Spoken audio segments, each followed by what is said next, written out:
हिमाचल प्रदेश में सितंबर-अक्टूबर माह में रूरल ओलंपियाड करवाया जाएगा, जिसमें प्रदेश के 40,000 के करीब खिलाड़ी हिस्सा लेंगे। ओलंपियाड में ब्लॉक स्तर से जिला तक खेलों का आयोजन किया जाएगा। खेल मंत्री एवं युवा सेवाएं मंत्री विक्रमादित्य सिंह ने कहा कि प्रदेश में स्पोर्ट्स मिनिस्टर रिलीफ फंड बनाया जाएगा ताकि खिलाड़ियों की जरूरत के समय तुरंत मदद की जा सके। रिजर्वेशन कोटे को 3% से आगे बढ़ाया जाएगा। कि हम एक ग्रामीण ओलंपियाड हिमाचल प्रदेश के अंदर ऑर्गेनाइज करवाना चाहते हैं, रूरल गेम्स को प्रदेश के अंदर बढ़ावा देना चाहते हैं। तो आज हमने उसके ऊपर सकारात्मक चर्चा, सबसे पहले जो नंबर 1 एजेंडा था कि हमने रूरल ओलंपियाड हिमाचल प्रदेश के अंदर ऑर्गेनाइज करवाना है। और जैसा मैंने आपको पहले भी कहा, इसमें हमने अभी तक जो एस्टिमेट लगाया है कि करीबन इसमें 40,000 यूथ प्रदेश के अंदर इसमें पार्टिसिपेट करेगा, करीबन 20,000 मेन एंड 20,000 वुमेन। इसका अभी हम एक पूरा खाका बना रहे हैं, जिस पे अभी मोटी मोटी चर्चा हमने सभी अपने एसोसिएशन के लोगों से करी है। कौन कौन सी गेम्स को उसमें हमने रखना है, उसके बारे में अभी एक और राउंड ऑफ टॉक्स आने वाले समय में होगा और फिर उसके बारे में हम एक डिटेल्ड आपको जानकारी आने वाले समय में देंगे। मगर इसको हमने टेंटेटिवली जो है वो सितंबर और अक्टूबर के महीने में हिमाचल प्रदेश के अंदर करवाना है। स्टेक होल्डर्स है, एसोसिएशन है, उनकी व्यू पॉइंट्स भी इसमें हमने जो है वो जाने हैं। नंबर 1, इंफ्रास्ट्रक्चर को कैसे इम्प्रूव किया जाए, कहाँ से उसके लिए फंडिंग होगी, क्योंकि ये कोई छिपी हुई बात नहीं है कि हम एक मुश्किल फाइनेंशियल दौर से गुजर रहे हैं। इसलिए किस तरीके से उसमें हम ज़्यादा से ज़्यादा फंडिंग CSR के माध्यम से करवा जा सके, कि हम भी जो हमारा कॉर्पोरेट फंडिंग है CSR के माध्यम से हम इसके बारे में मुख्यमंत्री जी से भी बात करेंगे और एक इसको इम्प्लीमेंट करा जाएगा कि पर्टिकुलर गेम जो है, जितने भी हमारे यहाँ पे, चाहे हमारे सीमेंट के उद्योग खाने हैं, चाहे ऑटोमोबाइल का सेक्टर है, चाहे फार्मास्यूटिकल सेक्टर है, उसका हम एक पूरा खाका बनाएंगे और उसके माध्यम से एक एक गेम जो है, एक एक कॉर्पोरेट हाउस को जो है उनसे अडॉप्ट करने का निवेदन करेंगे, ताकि आने वाले समय में प्रोफेशनल तरीके से हम गेम्स को जो है वो ऑर्गेनाइज प्रदेश के अंदर करवा सके। स्कीम प्रदेश के अंदर हम शुरू करने का प्रयास कर रहे हैं, एक खेल प्रोजेक्ट अपनों के नाम,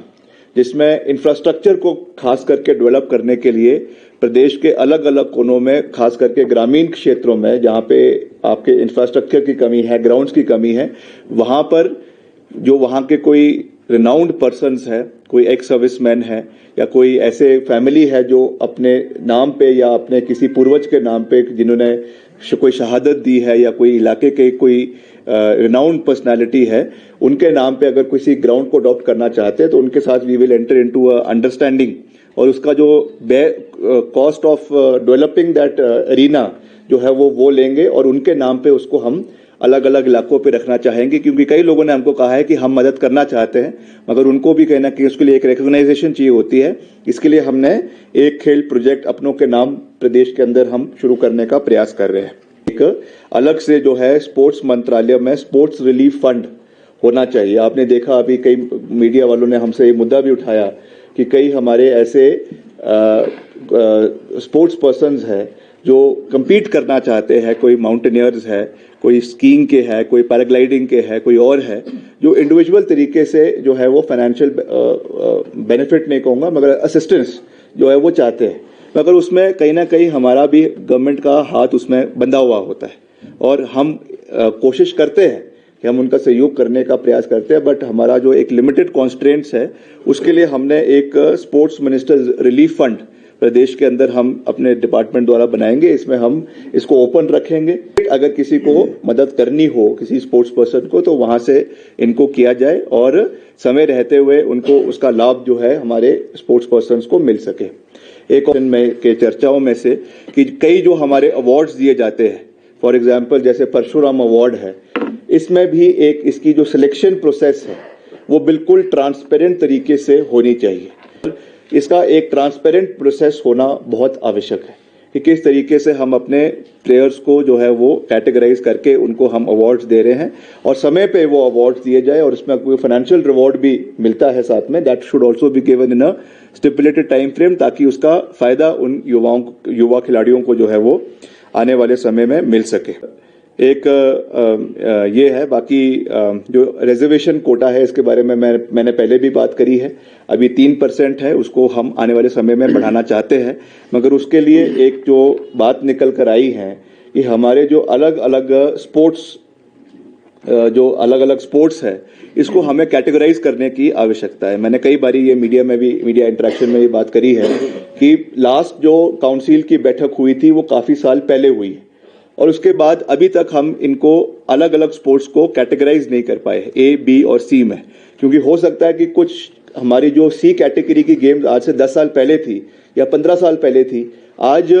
वही गेम्स अंतर्राष्ट्रीय स्तर पे या राष्ट्रीय स्तर पे सबसे ज्यादा मेडल्स हिमाचल को या और राज्यों को ला रही है। इसलिए हमें इनकी स्पोर्ट्स काउंसिल की बैठक करके जल्द से जल्द इन गेम्स को कैटेगराइज करना है, ताकि जो सबसे ज्यादा जिसमें हमको मेडल्स का स्कोप है या सबसे ज्यादा जो लाइमलाइट में गेम्स रहती है, दे हैव टू